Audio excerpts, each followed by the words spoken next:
All right, I am very interested to find out what Kristen's husband said. You want to reset this thing here? I feel very strongly about this, and I'm really surprised that I'm the only one in the studio that feels this way. So, and I'm surprised you feel the way you do. Maksim Chmerkovskiy, who is one of the professional dancers from Dancing with the Stars, has just returned from the Ukraine, and that is his home country. And he got back. He was talking to paparazzi at LAX and just kind of recounting what he had witnessed over there and the bombings in Kiev. And if you're not familiar with what's going on with Russia invading Ukraine, I suggest you check out the news today. But Bert had a very visceral reaction to the fact that Maksim, who is an able-bodied man, fled the Ukraine and came to the United States. Yeah, I just think I'm just going to call it what I feel like it is. It's cowardly. I wouldn't be able to live with myself. Don't get me wrong. I wouldn't be excited to rush to the front lines. That's for sure. But knowing that, look, this is my country. This is the thing that it would be unspeakable to leave. I wouldn't be able to live with myself knowing that I had friends that were fighting for our freedom and I took off and went to somewhere safer. And then he's using his celebrity to say, I could be more effective telling you guys what's going on in Ukraine from the United States than I can help my country with an actual gun in my hand. It's just a pure BS excuse. But I'm the only one here that felt that way. Everybody else said, nah, man, we're taking off. Well, I think this is very complex and nuanced here. First, I think it's very easy for us to say that from our ivory radio tower while we are not personally under attack or in the middle of like a war zone and being bombed.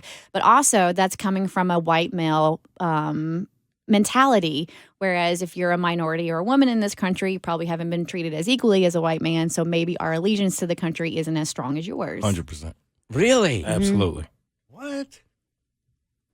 What, you don't understand that? I don't understand that coming from a military family. No, I'm saying that's the thing. Like from a military family, to clarify my statement here, and so my words don't get misconstrued. My brother and my sister-in-law I look up to them and applaud them in so many ways. I have said numerous times, people always say like it's military. Well, it's their job. It's what they signed up to do. Yeah, it's their job. It's what they signed up to do. But it takes a very, very special person to sign up to be a part of our military, willing to put your life on the line for your country. Like I commend any person who is capable of doing that. And I look up to you. I don't think it should be expected when a war is happening. Like, I don't look at any of the citizens of Ukraine and expect them to pick up arms and defend their country if they haven't signed up to be in the military. Because I think if you want to do that, great. I don't look down on you if you seek refuge and you become a refugee and you want to leave your country. Now, personally, I feel like this country has been very good to me, and I am not one of those people, but I do understand and respect where others may come from who feel like this country hasn't always had their back. Therefore, why would I stay and fight? Yes, I love this country, and I wouldn't want to live anywhere else, period. Like, I understand how good I have it and how good some of us have it here. But I do understand how some would feel differently. Mm-hmm. It's hard for me to word it any better than you just did, but absolutely, as a black man, yeah, I appreciate this country. I love this country. I am very happy with my life and what I have in this country. At the same time, when you look at the history of some of the things that have happened to my people time and time again in this country, the thought of sacrificing your life and dying for a country that you're not sure would have your back in that same situation is difficult. Yeah, I guess that is a different perspective. For me, it's that this is still the land of opportunity. Mm-hmm. This country is not perfect in any way, shape, or form, but damn, we are free to make changes. And I would defend it with my life, and I'd probably be the first one that dies. I've never carried a gun before. I would, honestly, I'd be like, Bart, grab him, duct tape his arms, and we are hauling his ass to Canada. I guess I just really feel strongly about this. Is just that, and I admire those men. I mean, I saw so many of them on the news the last couple of days that have never picked up a gun before. But I said this the other day on the air that it's really unfathomable. Nice. Yeah! You crushed it. Finally said that one right. That we would wake up one morning and there is no United States of America. We can't think of that. There's a lot of Ukrainians that are fearing that every single day now. They wake up, They think there's not going to be a Ukraine. It's just going to be part of Russia. And for me, and I think for a lot of Americans, it's very hard to absorb because it just doesn't seem like it can happen. But if it was on our shores and Russia or whoever, Korea, China, were invading the country and there was a real threat that our freedoms were going to be taken away and our country was going to be taken away, I would enter the draft and not eagerly, but certainly would not take off. And I applaud you for doing that. At the same time, I wouldn't look down on anybody who couldn't do that. I couldn't put a gun in my hand and I couldn't kill another person. I know I'm not capable of doing that, which is why I never joined the military. So we would flee and we would become refugees. And so my heart bleeds for all the refugees right now because I get it. Like, you're scared. You've witnessed people die. You've been bombed. Children have died in the arms of medical professionals. Like, no, man, I get it, and I see all sides of it. So I was so surprised by it. I'm like, because I think I know Kristin's husband better than she does.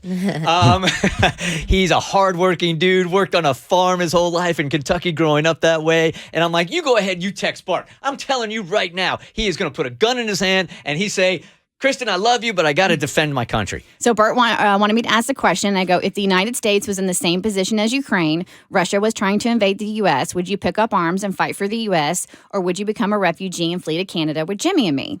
And he said, send y'all to Canada. Me and your brother would reenact Red Dawn. I'd definitely be Patrick Swayze.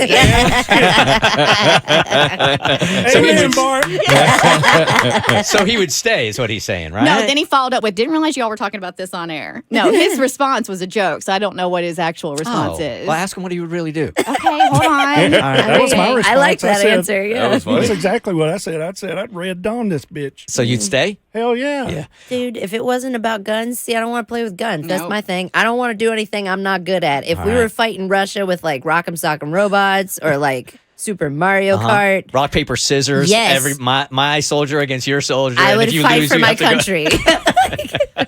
All right, Beth says I might not totally understand the situation. Hey, Beth. Hey, Bert. Yeah, I don't think you realize Max and his family, they left the Ukraine back in the 90s when he was 14 years old. Okay. He's a U.S. citizen, and the only reason he was even over there was to judge a dance competition. I see. So his loyalty is more to America, even though he was born there. He left when he was 14, so he wouldn't have the same kind of loyalty, is what you're saying. I mean, I don't know. I wouldn't think so. I mean, his wife and his son here, and I can't really blame him for that. But it's not like he grew up there and became a man there. I mean, he left when he was basically a child. So, I mean, he's a U.S. citizen, so that's why he got the freedom to leave. Yeah, I appreciate that. Okay, so there's some wiggle room there. So just for debate's sake, let's just say dude was from there and lived there and was only working in the United States. At that point, I mean, I think it's probably a different debate. I would love to talk to a service member. Can we take number 6, Paul? Sure. Hey, Paul, good morning. You were on the Bert Show. Good morning, guys. Love you. Been listening to you for a while. Thank you, sir. Okay, so, I'm a former service member. I served in the United States Marine Corps. And thank you for your service. Thank you. If something happened in the United States, I would be more than glad to take arms, jump to the front lines, and defend my country. That's what I chose to do. That's what I served. At the same time, being from that, I did what I did so that people like you or people like Kristin and Davi can have the choice to stand back and support their country in their own way. And for that's kind of what I'm seeing from this guy coming home from the Ukraine. So maybe his loyalties aren't exactly the same as they were before, but at least he's not doing nothing. At least he's trying to bring something from what he can do to sort of bring light, or at least not necessarily hold a gun, but still support. I really respect your honor. I really, really do. Because if I was in your place, I'd be pissed. I'd be like, this is what I did. I fought for my country. Others should fight for their country if their backs are against the wall, so the next generation can do that of Americans, so it continues to stay America. But look, this is your experience, and I honor that, man.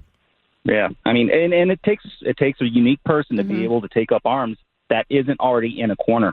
I mean, when you're in that corner, you have no choice. Then, your only choice is to fire back or crawl on the ball and take it. Yeah. I mean, and really, until you're that situation, you don't really know what you're going to do until you're actually looking at it. Yeah. If I was in the Army and I was taking up arms, the only thing I'm doing is taking one bullet from the enemy for somebody else, because I'm not going to I'm not gonna last long. I mean, I'm gonna die with some integrity, but I mean, he's like, that guy's a coward. it's not gonna take much. Kind of useless too. It's not going to take much to take me out. But better me than somebody else. I have a response. Oh, you have a response from I Bart did. now. Okay. Because he told me, send y'all to Canada, and me and your brother would reenact Red Dawn. I'd definitely be Patrick Swayze. And then I said, Bert wants to know what you'd really do. And he said, I'd stay. He'd stay. Yeah. All right. I'm not happy with that decision. He and I are going to have a chat when we get home. Well, I don't want him next to me. He don't even have 10 fingers. Yeah. What's he going to shoot with? Do you have a trigger finger? Is it the trigger? Oh, it is. Oh, he can't shoot. So he's good. He's good to go. Well, he can't shoot 2 guns. I just don't want him to be in my battalion. That's all. But I respect his integrity. It's his left hand. He can still shoot with his right hand. He's right-handed. The Bert Show.